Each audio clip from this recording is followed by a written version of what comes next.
Hey everybody, Austin back again with another long play video. Today, as you can see, it's going to be Life Force for the NES. Now, Life Force, as you can see already, is a side-scrolling shoot-'em-up, but it actually has some vertically scrolling segments as well, which makes it kind of a pretty cool little NES shooter. In this long play run, I'm going to be playing just stock by default. As many of you guys probably know, there is a 30-man life code in this game using the classic up, up, down, down, left, right, BA, BA, or is it AB, AB, start? I don't remember, but yeah, much like Contra, there is a way to start off with 30 lives, and I'll just be going in fresh with just my stock 2 lives. Life Force isn't a very difficult game, if you ask me. It's just, you know, there are a few sections in the game where you really kind of have to know what's coming up at you, and, you know, that's how a lot of games are, you know. But aside from that, it's really not that challenging, especially once you get powered up and so forth. Thanks to these long intro sequences, which were really typical of the Gradius series, which Life Force is actually technically a part of, you know, you get a nice head start in terms of getting your power-ups squared away. For instance, I already have 2 options, which options are those little blue balls that are you know, sort of following me and doubling and tripling my firepower. And well, in other Gradius games, actually, technically, you can get up to 4 options. And I think in the actual Life Force arcade game, you can get more than 2. But probably for, you know, just, you know, system limitations, things like that, they limited it to 2 in this version. But I'm already maxed out with that, which that is probably the most important power-up aside from your stock speed power-up, because you do start off really slow, and the first power-up I like to use is speed, and but the option is probably arguably the second most important. After that, missiles are kind of useful. They're alright. They're not nearly as good as they are in other Gradius games, because a lot of enemies take more than one hit to kill, and these missiles seem very weak. So there's going to be like turrets and things like that, and things that spawn enemies out of them, where in other Gradius games it would take literally just 2 missiles or so to kill them. In this game it takes dozens of missiles to kill them, and it's just, you know, they don't do a whole lot of good in this game, but it's still nice to have. As you can see, I've already gotten the laser power up, which that's arguably the most powerful weapon in the game. In other Gradius games, I actually wouldn't really recommend playing with the laser weapon. A lot of times you're actually better off just using your stock firepower because of how the game registers hits. And it actually, in most Gradius games, sans Gradius 5 or something like that, enemy damage actually, enemies take more hits with your stock firepower than they do with the lasers. It's weird how it works.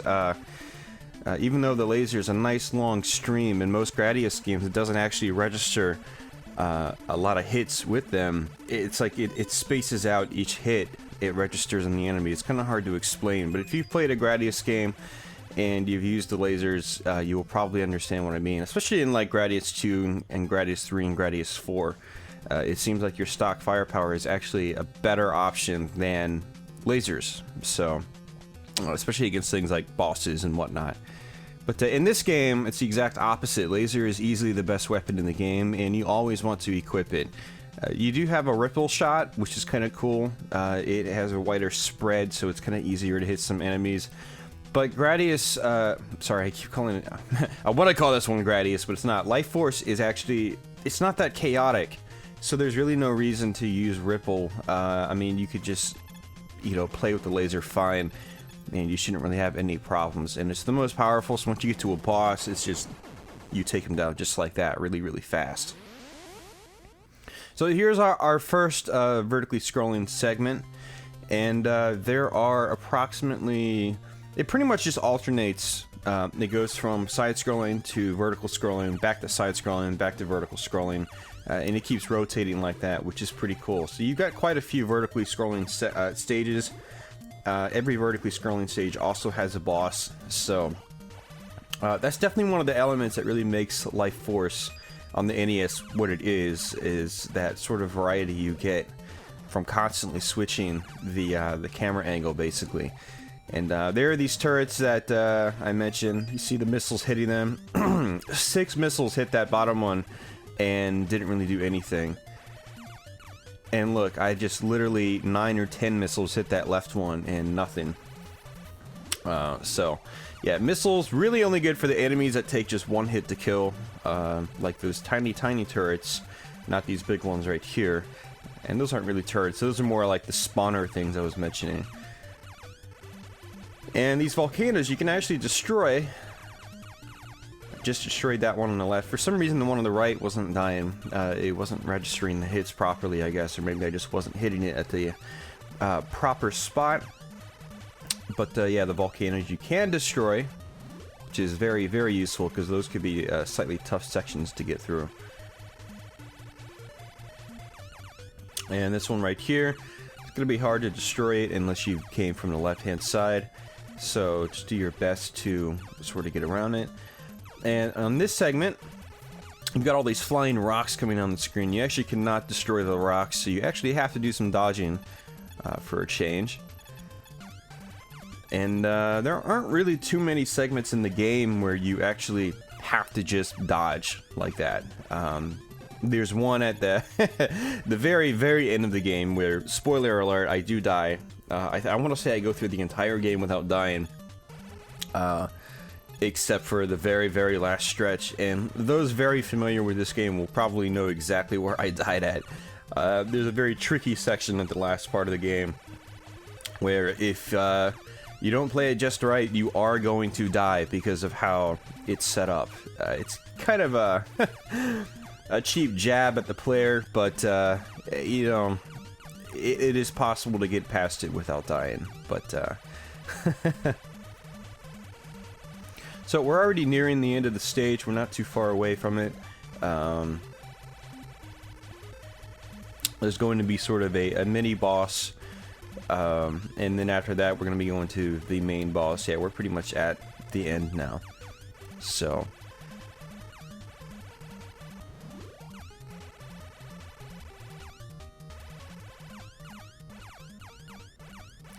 and these sort of blue orbs appear. And those guys were very, very common in the Gradius series. Not as common in Life Force, but in the Gradius series, they were sort of like a signature sort of enemy, so to say. Usually these static blue balls, blue spheres, or whatever you want to call them. And most bosses will be made up of these blue spheres in the Gradius series, and you always have to, as they say, shoot the core. And in the Gradius games, they always have a voice announcer say, shoot the core, like literally out loud, so you know exactly what to go for. But it's really not as straightforward in this game, and in this game you don't have, like, this actually might be the only boss in the game where you have to shoot the core, now that I think about it. Because the first boss you had to shoot the brain's eyeball, the third boss is a dragon, fire dragon. The fourth boss is a skull. The fifth boss is some kind of Egyptian looking thing. And then the sixth boss in the final stage is, you basically destroy this big planet looking thing, sort of. And there is a core on the inside of it, but it's not blue. So, I think that's all the stages. Yeah, if you haven't figured that out already, Life Force actually isn't a very long game. You know, it'll take you about 25 minutes to get through. But it's only, like I said, I think it's only 6 stages, literally. It's not, you know, 25 minutes is actually kind of a decent little chunk of time for an early NES game. We're not really early, it's just sort of like in the middle of the system's life, but it was early for many of us. A lot of us in the US didn't get an NES till about 87 or 88, and the system had been out for, you know, three years by that point. I would say actually a lot of us probably didn't even get it till 89 or 90. I mean, that's when the NES really hit its peak. Even after the Genesis had already come out and TurboGrafx was there, Nintendo Mania was still happening. Lots of people were buying the system, so even in 89 or 90, the NES was still new to some of us. But yeah, just in hindsight though, just thinking about the amount of levels to myself, I'm like, man, that 6 doesn't sound like very many stages. But in reality, it's actually perfectly fine because the stages are of a good length. So here is sort of the famous fire stage. This was probably the level that gave most of us a lot of trouble, or the most amount of trouble back in the day, because of these flames that come out of the ceilings and floors. And that's the part of this level you really have to watch out for most. You don't. The enemies are not too bad. There are a few enemies that come out that you can't really destroy, so you have to dodge them. But there's actually a very unique sound effect that plays when your bullets hit an enemy that you can't destroy. So you hear that sound effect and you're like, okay, yeah, don't try to kill it. I should probably get out of the way. And you know, while you're doing that, you really have to be watching out on the tops and bottoms of the screen for the fire coming out. Now you can see it start. It's sort of, there's a sprite that overlays on the bottom, and it sort of pushes the wall out a little bit, and you know that's exactly where the flame is going to come out. And it always arches in the same way, so you can either stay on the inside of it, or you can try to dodge it on the outside. Which I usually go on the outside because it's a little bit easier, but yeah. And this is the dragon boss. He actually shoots out these really big flames, and so don't sit right in front of him. Just stay back. You want to spend most of your time dodging and just kind of analyzing where he's going to shoot next. And you just want to pretty much hit his nose and mouth area. Bosses in this game, when you do hit them, they make a very specific sound as well. And so you'll know you're hitting him properly when you start hearing that sound, especially when you start hearing it very rapidly because you're using the laser.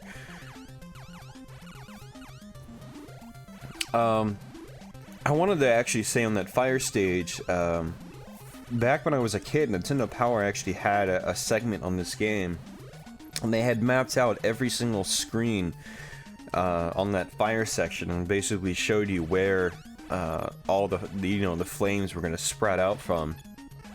And so when we were kids, we would pause the game, look at the strategy guide, be like, okay, there's going to be 2 flames in a row coming up, and then we would do it again, just in rinse and repeat. And that's kind of how we were able to get through that section. Looking back at it in hindsight, it probably wasn't necessary, but you know, we were just kids, and these games were a lot more difficult back then, or at least they seemed like it. These days I go back and play and I'm just like, oh, this is a cakewalk. But that's my pretty much lifetime's worth of video game playing experience coming back and helping me out, I guess, so to say. So this is one of 2 really fast-paced sections. This is the fast-paced sections are kind of a signature of the Gradius series as well. And they're usually not too difficult. At least in this game, it's not too difficult. Up until the last section of the game, which is where I die. So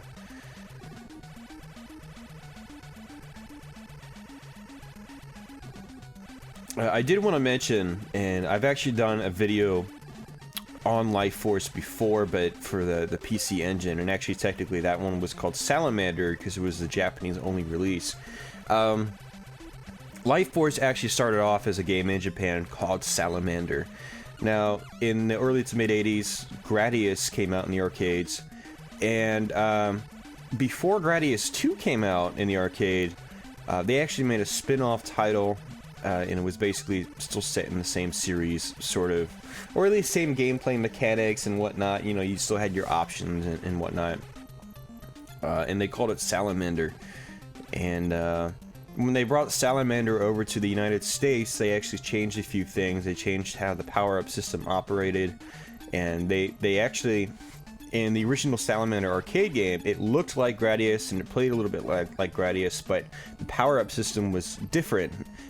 Rather than getting these little option things, or I'm sorry, these power-up items that build up a meter, and wherever the meter is highlighted at the moment, you can press A and select that power-up. So basically you could power up manually which was really cool, and it was a really novel concept when it came out. It's not so novel these days, but it was really, really unique back then. And in Salamander, the arcade game, you just picked up live power-ups on the playfield like you would in, say, Raiden or something like that. But when they brought Salamander over to the United States, they dubbed it Life Force, and they changed the power-up system back to the original Gradius style, because I think that's what, you know, American folks were used to. So I'm going to assume that's why they did it anyway. So, and with that, Salamander is basically, you know, a spin-off in the Gradius series. It's sort of like a side story, if you will. And then Gradius 2, the arcade game, came out. It wasn't until after Salamander that the actual Gradius 2 came out, and that used the exact same power-up system as the original Gradius. With some slight alterations, obviously. But yeah, so I mean, that's why I keep sort of referencing Gradius in terms of Life Force and Salamander and, you know, the overarching series. Now, there was actually a Salamander 2 in Japan, a direct sequel to the original spin-off game, and that was released in the mid-90s in Japanese arcades, or was it early 90s? I don't remember. But Salamander 2 was also released on the Saturn and PlayStation, I want to say in like 97 or 98, and that's a relatively expensive pack to get, but you do get, I want to say, Salamander, the arcade Life Force, and you get the Salamander 2 arcade game, which is really the main reason why you'd buy the package. Yeah, so we're on our second to last stage, and this stage starts off in sort of, you know, like a spacey, you know, sort of moon-looking stage or whatever, but it actually goes and turns into more of an Egyptian thing, which is always kind of boggled my mind. When I really thought about it, like I kind of like the level design. You go to this sort of Egyptian sort of thing, and it's almost kind of trippy and kind of creepy to a degree. But when you really think about it, you're like, okay, why am I fighting, you know, an Egyptian-looking guy as a boss and this and that? I'm like, it just seems a little out of place considering I've basically been fighting like organs and things like that, you know, body parts and and whatever up until this point. But then again, what does the fire stage have to do with anything? And what does the second sort of mountainous stage have to do with anything? Maybe it's just, you know, they're all just there. There's really no consistency, and I actually don't usually think about these things. I just play games. I'm like, oh, that's cool, that's cool, that's cool. Okay, more enemies, you know, beat the game. But now I'm actually analyzing it as I'm doing this commentary. So as you can see, even though that, you know, we're kind of far into the game now, it's still not that much more difficult than it was before. You don't see a lot of bullets on screen, and that's probably more or less due to like the NES's constraints. Either that, or it was just a straight design decision. They were like, you know what, yeah, we don't want this to be too terribly challenging because it's going straight to a home audience. You don't, it's, you know, arcade games are one thing. They're meant to be really difficult. You know, they're meant to take people's money. They're meant to be challenging. Because if an arcade game is easily beaten, that is a lot of money potentially lost. You know, if anyone can just run up and one credit clear it, well, for one, what's the incentive to keep going back? Aside from the occasional person just really enjoying the experience, like myself, I'll just go back and play the same arcade game over and over again once I get good at it, just because there's some sort of fun factor to it for me. But most people aren't going to do that. And, you know, if everyone could beat the game in 1/4, why is everyone going to keep playing the game? They aren't, you know? There's no incentive to try to get better, there's no challenge. And so, you can make a game too easy in arcades, you know, you can potentially lose out a lot of money. Now, of course, if you make a game way too hard, you can also lose out money that way as well, because people aren't going to want to play your game if it's too damn hard. If they have to use 10 credits just to get through stage 1, well, they might not keep trying to play that game, you know. There's a lot of different sort of angles you can look at with that sort of argument, but games had a sort of different philosophy though a lot of the time when they were brought to home consoles. It's you know, not everyone was able to get out and go to arcades, and not everyone's skill set was that of an arcade level. There wasn't quite the incentive to make the games absurdly challenging. You know, you're pretty much catering to home people that might actually only play games once in a while. They might not be regulars or something like that, you know, so, you know, maybe these guys, when they made this game, they were like, you know what, let's just leave the game kind of easy, and then we can make subsequent loops more difficult, because when you do beat this game, much like Contra, it actually starts you back off at the beginning of the game. Things are a little more challenging, so you could try to loop the game to give you a bigger challenge, which is actually something I did in the original Contra. And the NES Contra, it actually can get very, very challenging, even though the first loop is really, really easy once you get used to it. But Contra can get so difficult where there's so many bullets on screen and there's so many enemies on screen that it becomes almost a little absurd, and which is great. And Life Force, I believe, kind of does that. I've never actually tried looping Life Force, though.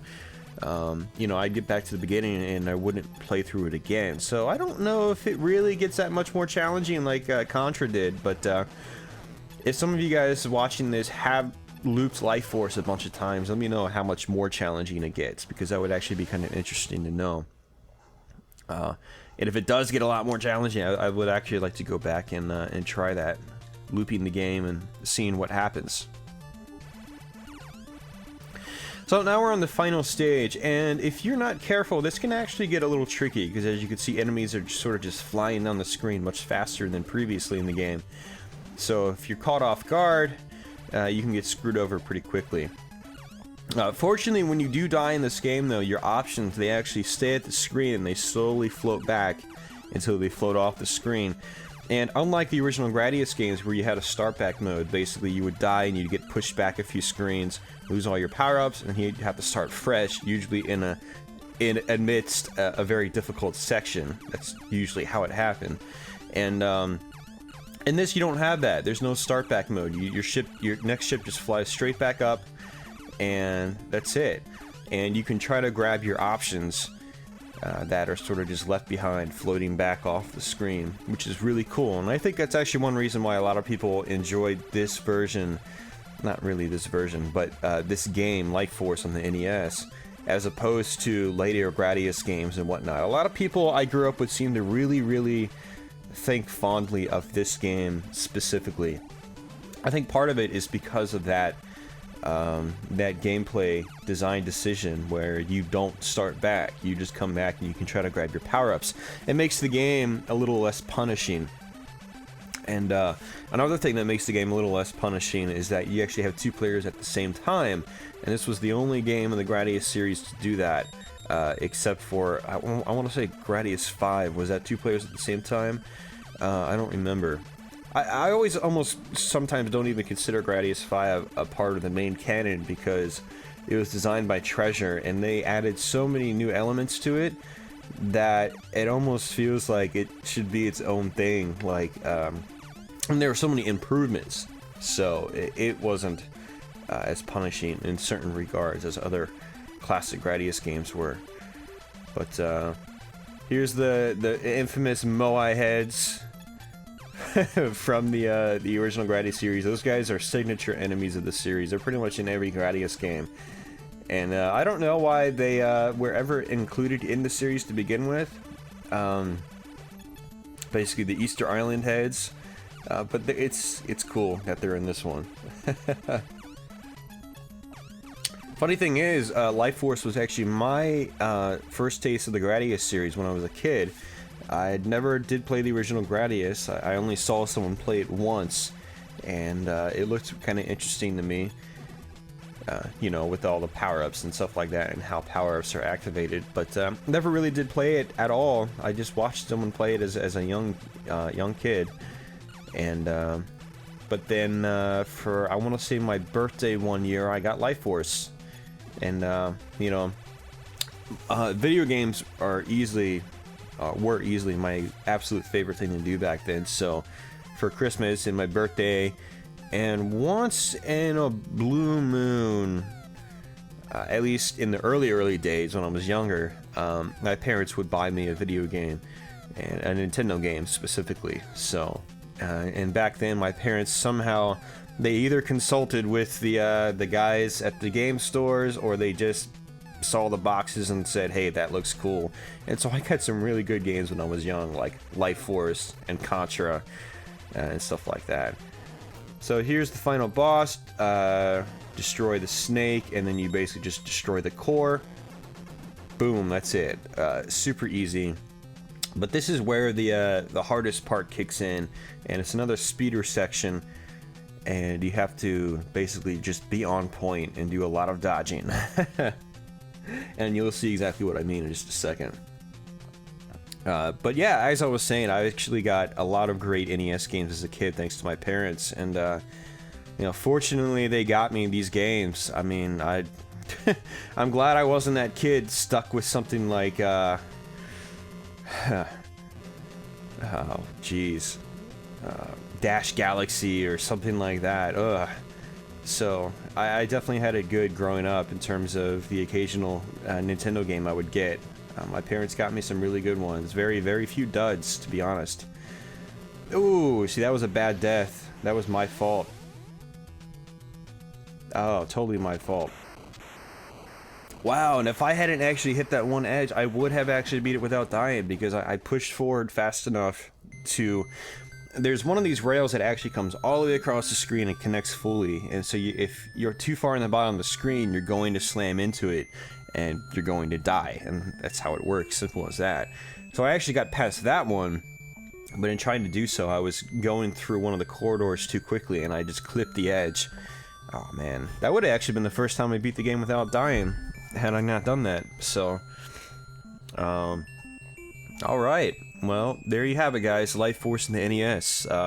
Hope you guys enjoyed this long play video. This is a great classic NES shoot 'em up. If you've got an NES, or if you're down with emulation, I definitely recommend checking it out. It's definitely, like I said, a classic when it comes to NES games, and it's still fun today. It's still a solid little game. In my opinion, it's probably been surpassed by later Gradius games, but it's still a good game. Still worth checking out. But with that, guys, I'm going to leave you with that. Thanks for watching, and I'll catch you guys soon. Take care.